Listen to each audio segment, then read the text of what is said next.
영국 외곽에 스트래포트 어폰 에이번이라고 하는 긴 이름을 가지고 있는 작은 마을이 있습니다.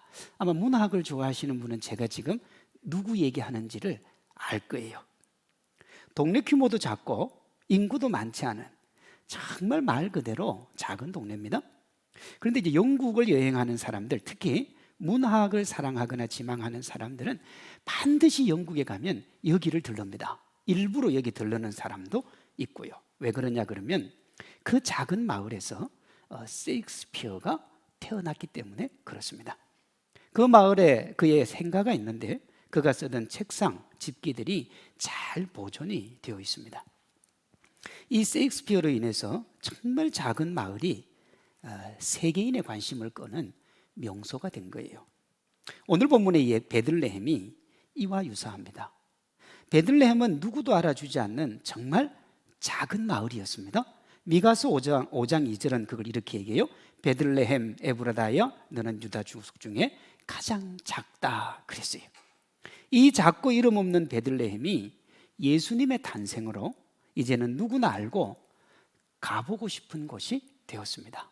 일례로 베들레헴에 가면 예수님 탄생 기념교회가 있는데 이곳에 사람들의 발걸음이 끊이지를 않습니다. 그 탄생 장소로 들어가는 출입구의 높이가 1.2m예요. 1.2m. 그러니까 아주 어린 아이 빼고는 다 허리를 숙이지 않고는 들어갈 수가 없는데도 이 행렬이 끊이지를 않아요. 오늘 같은 성탄절에는 말 그대로 문전성시를 이룹니다. 이들이 이곳을 찾는 이유는 단 하나예요. 예수님의 탄생 장소를 보기 위해서 가는 겁니다. 베들레헴이 예수님으로 인해서 온 세상에 다 알려졌습니다. 미가서 5장 2절은 그걸 이렇게 얘기합니다. 베들레헴 에브라다야 너는 유다 족속 중에 가장 작을지라도 이스라엘을 다스리는 자가 내게로 나올 것이라 그의 근본은 상고에 영원에 있느니라 그랬습니다. 예수님 없는 베들레헴의 유명세를 설명할 수가 없다는 말입니다. 예수님 없는 베들레헴은 말이 안 된다는 겁니다. 예수님으로 인해 유명해진 베들레헴 이야기가 오늘 우리 교회의 이야기, 나의 이야기가 되어야 되는 겁니다. 그러니까 성산교회가 예수님 없이는 설명되면 안 되고요. 우리도 예수님 없으면 설명되면 안 되는 거예요. 예수님이 없어도 우리 교회가 설명이 되고 예수님 없어도 우리 개인이 설명이 되면 뭔가 잘못된 거예요. 예루살렘의 자랑이 예수님이었고 그 자랑으로 모든 사람들에게 아름답게 알려졌듯이 교회의 자랑, 우리 각자의 자랑이 예수님이어야 되고 그로 인해서 사람들에게 칭송과 사랑을 받아야 되는 겁니다. 세상의 어떤 것이 아니라 오직 예수님이요. 어느 목사님이 자기가 인생을 이제 목회를 마무리하는 회고를 내면서 그 안에 이런 내용을 하나 실었어요.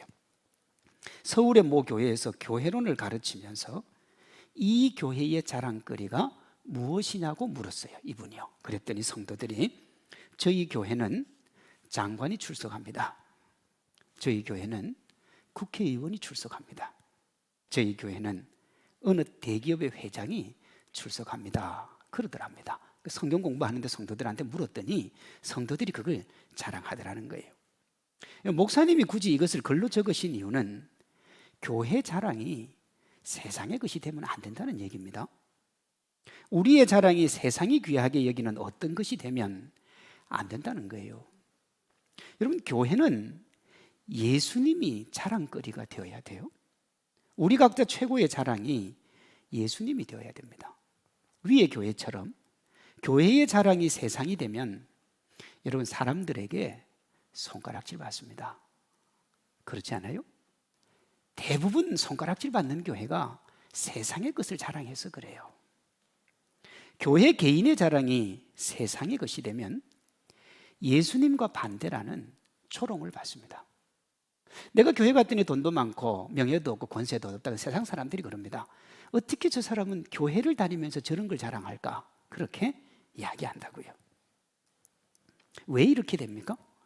오늘 말씀대로 하면 교회와 교인들이 세상의 거리를 그것을 자랑거리로 삼아서 그런 겁니다.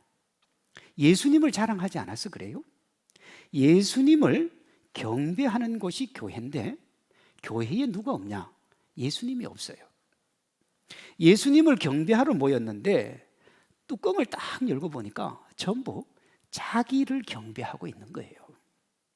예수님을 만왕의 왕으로 경배할 때 교회가 교회다워지고 교인이 교인다워집니다. 반대로 자신의 유익을 위해서 예수님을 필요로 하면 말로만 예수님을 경배한다는 형식적인 종교 생활을 하면 교회와 개인은 병들게 되고요, 믿지 않는 사람들에게 지탄과 손가락질을 받는 겁니다.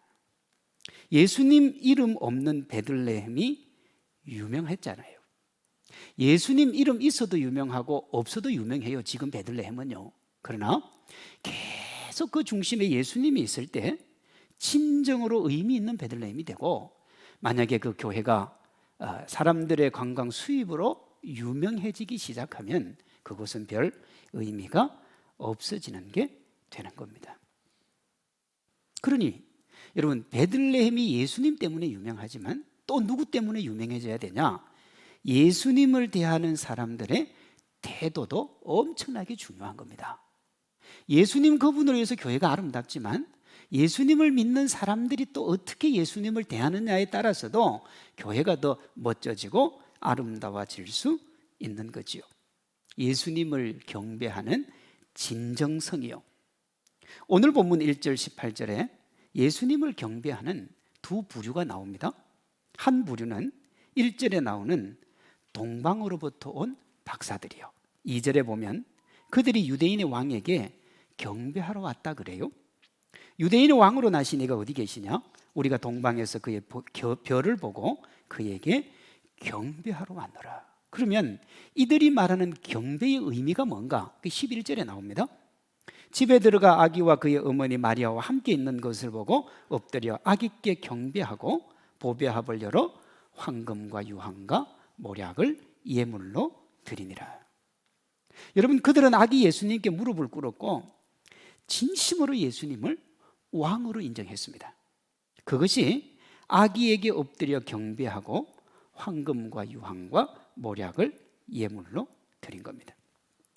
오늘 우리가 성탄 예배를 드리면서 특별 성탄 헌금을 드리는 것과 같은 거죠.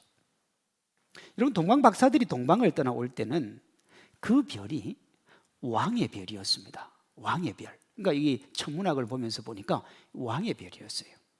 그래서 왕에게 드릴 황금과 유향과 모략을 준비한 겁니다. 왕이니까요. 그런데요, 현장에서 마주한 예수님의 모습은 너무 가련했어요. 왕궁에 가니까 왕이 없었어요. 왕에게 아들이 태어난다고 그랬더니 왕이 놀랍니다. 그리고 자기들이 진짜 그 별을 보고 찾아온 예수님을 보니까 구유에 누워 있었습니다. 12절 18절에서 유추하면 그렇게 누추하게 태어난 아기는 왕과 무관했고요, 왕은 그 아이를 죽이려고 했습니다. 자, 시작할 때는 왕이었어요. 근데 와보니까 이건 뭐 가난해도 이 정도 가난할 수도 없고 이 아이는 왕이 될 제목도 아니었습니다. 여러분, 상황과 여건이 이 정도면 동방 박사들이 자기의 생각을 접을 수 있습니다. 그렇잖아요. 그런데 그들은 그렇게 하지 않았어요. 초라하고 보잘것없는 곳에 누워있는 아기에게 무릎을 꿇었어요. 진심을 담은 경배를 드렸습니다. 왕이 받는 황금, 유향, 모략을 드리면서 여전히 그들에게 예수님은 왕이었습니다. 여러분, 이런 그들의 진정성 있는 경배가 베들레헴을 이 세상에서 가장 거룩하고 성스러운 곳으로 만든 겁니다. 다시요. 사람들이 그곳을 성스럽고 거룩하게 여기지 않아도 온 우주 만물의 주인이신 주님이 그곳에서 태어났기 때문에 가장 성스럽고 거룩한 게 맞아요. 그러나 모든 사람이 그곳을 더 성스럽고 거룩하게 만든 것은 누구냐 그러면 동방으로부터 온 박사들의 태도요. 본문에 예수님께 경배하려는 또 다른 부류가 하나 있는데 1절에 나오는 당시 팔레스타인을 다스리고 있던 통치자 헤롯 왕입니다. 8절에 보면 그가 예수님께 똑같이 경배하겠다 그래요. 8절입니다. 베들레헴으로 보내며 이르되 가서 아기에 대하여 자세히 알아보고 찾거든 내게 구하여 나도 가서 그에게 뭐하게 하라고요? 경배하게 하라 그랬습니다. 우리는 방금 경배를 들었습니다. 경배가 뭐라고요? 그가 어떤 상황, 어떤 여건, 어떤 처지에 놓여 있어도 내가 할 수 있는 최고를 들여서 그분을 높여드리는 게 경배예요. 그러면 헤롯 왕이 말한 경배의 의미가 뭘까요? 동방 박사들이 예수님을 왕으로 인정하는 진심의 경배가 맞을까? 아니요, 그 반대예요. 경배의 뜻은 또 경배의 의미, 경배의 말, 그건 그들이 그대로 사용을 했는데 그들이 한 행동은, 아니 헤롯 왕이 한 행동은 그 반대입니다. 16절 보세요. 헤롯이 박사들에게 속은 줄 알고 심히 노하여 사람을 보내요. 베들레헴과 그 모든 지경 안에 있는 산의 아이들을 박사들에게 자세히 알아본 그때를 기준하여 2살부터 그 아래로 다 죽였다 그랬습니다. 속았어요. 속았다는 말이 무슨 말이냐? 동방 박사들이 얘기를 해주러 안 온 거예요. 안 오면 어떻게 해요? 자기가 경배하겠다고 그랬으니까 열심히 찾아서 가서 경배하면 되잖아요. 그런데 속은 줄 알고 그러면서 뭐라냐? 그때를 기준으로 해서 2살 밑으로 아이는 다 죽여라. 그러면 헤롯의 경배의 개념이 뭡니까? 정적을 제거하는 겁니다. 그게 경배예요. 여러분, 경배에는 그런 뜻 자체가 없습니다. 겉으로는 내가 경배하겠다 그랬어요. 그런데 실제는 뭐냐? 정적 제거입니다. 경배라는 거룩한 말로 포장했지만 그 안에는 자신의 유익과 만족을 생각하는 욕망이 가득했어요. 여러분, 실제 이 헤롯이요, 로마에 가서 자기가 왕족이 되기 위해서 귀족들을 사귀고 다 사귀어서 정말 어렵게 왕이 된 사람입니다. 그러니까 이 왕자를 줄 수가 없어요. 자식까지 다 죽이면서 왕이 된 사람이거든. 그런데 또 새로운 왕이 났다니까 이게 용서가 안 되는 거예요. 예수님이 본래 주인이라도 나에게 도움이 되지 않으면 제거해야 되는 대상인 겁니다. 이렇게 자신의 유익과 만족을 먼저 고려하는 경배는 거룩하고 영광스러운 곳을 고통과 아픔, 절망과 좌절의 장소로 만들었어요. 헤롯 왕의 경배는 거룩한 성스러움이 넘치는 동방 박사들의 경배와는 전혀 다른 결과를 만듭니다. 18절이요. 라마에서 슬퍼하며 크게 통곡하는 소리가 들리니 라헬이 그 자식을 위하여 애곡하는 것이라 그랬습니다. 헤롯의 경배는 거룩하고 영광스러운 베들레헴을 고통과 아픔, 절망과 좌절이 강을 이루는 사륙의 장소, 누구도 가고 싶지 않은 곳으로 만들어버렸어요. 여러분, 동방 박사들의 경배는 예수님이 계신 베들레헴으로 가고 싶게 만들었어요. 가서 예수님 만나고 싶고, 만나서 예수님께 경배하고 싶고, 내가 가진 가장 귀한 황금, 유향, 모략을 드리고 싶은 곳으로 만들었어요. 그렇게 하고 기뻐하며 하나님을 찬양하고 그렇게 주님 앞에 영광 돌리고 싶게 만들었다고요. 그러나 헤롯 왕을 보면 예수님이 계셔도 베들레헴은 끄려지는 곳이에요. 이것을 예수님이 주인이신 우리 교회에 적용하면 이렇습니다. 예수님을 만왕의 왕으로 인정하고 예수님께 자신의 전부를 드리고 예수님을 자랑하는 동방 박사와 같은 교인들이 많으면 사람들은 교회로 오고 싶어 합니다. 반대로 자신의 유익과 만족을 추구하며 거기에 문제를 제기하면 예수님에게라도 함부로 하는 헤롯 왕과 같은 교인들이 많으면 사람들은 교회에 오는 것이 꺼려지는 거예요. 여러분, 우리가 전도를 안 해서 교회가 부흥하지 않는다, 제가 볼 때는 거짓말이에요. 욕망으로 가득 찬 교회 누가 오고 싶겠어요? 헤롯 같은 사람들이 가득한 교회 주님 있어도 거긴 갈 데가 못 돼요. 그러나요, 동방 박사같이 섬기고 헌신하고 사랑하고 베푸는 사람이 많은 교회는 여러분, 사람들의 마음이 거기 있어요. 왜요? 우리 주님은 변함이 없으니까요. 우리가 예수님을 경배하는 태도에 따라서 여러분, 정말 많은 것이 달라집니다. 세상 사람들이 교회를 생각하는 개념이 달라지고 우리가 하나님 앞으로 나아가는 여러분 태도, 그것에 따라서 우리가 받는 은혜와 기쁨의 내용도 달라지는 거예요. 어떤 분은요, 목사가 설교를 얼마나 잘하느냐가 은혜를 결정한다고 하는데 거짓말입니다, 여러분. 예배, 즉 하나님을 경배하는 태도나 마음의 자세가 훨씬 더 중요한 겁니다. 목사님에 따라서 설교의 내용이나 질의 차이가 있을 수 있지만 여러분, 목사들이 하는 설교는 다 똑같습니다. 예수님 잘 믿어야 된다 하는 겁니다. 그건 변함이 없어요. 경배의 태도가 잘못되면 은혜를 받는데 손해를 많이 봅니다. 더 솔직히 말하면 아무리 좋은 설교를 해도 도무지 은혜를 받지를 못해요. 태도가 잘못되어 있으면. 헤롯 왕의 태도가 그렇습니다. 그는 경배라고 말하고 나의 정적은 모두 죽인다라는 의미를 거기 붙였습니다. 그러니 어떠냐? 예수님이라는 말만 들어도 부하가 치밀어 오르는 겁니다. 이와 달리 동방 박사들은 경배라고 말하고 가장 귀한 분에게 나의 전부를 드린다 하는 의미를 붙였습니다. 그러니 어떻습니까? 상황이나 여건과 무관하게 예수님께 진심으로 경배 드릴 수 있었던 겁니다. 제가 자주 얘기하잖아요. 여러분, 누가 뭐라고 얘기하느냐는 그렇게 중요하지 않아요. 경배라고 그랬잖아요. 똑같은 경배예요. 그럼 다 겉으로 볼 때는 다 경배인 줄 알죠. 그러나 내 마음이 어떤 자세가 되어 있느냐에 따라서 경배의 내용과 질은 전혀 달라지는 거예요. 우리가 동방 박사들처럼 진정으로 예수님을 왕으로 모시고 엎드려 경배하고 예수님을 가장 귀하게 여기면 믿지 않는 사람들도 예수님을 그렇게 여기고 거룩한 교회로 발걸음을 옮기게 되는 겁니다. 반대로 우리가 헤롯 왕처럼 말로는 예수님을 경배한다고 하지만 실제로는 예수님을 자신의 유익과 만족의 도구로 여기고 예수님께 함부로 대하면 믿지 않는 사람들도 예수님 함부로 대하고요, 교회를 세속적으로 보고 발걸음을 옮기지 않게 되는 거예요.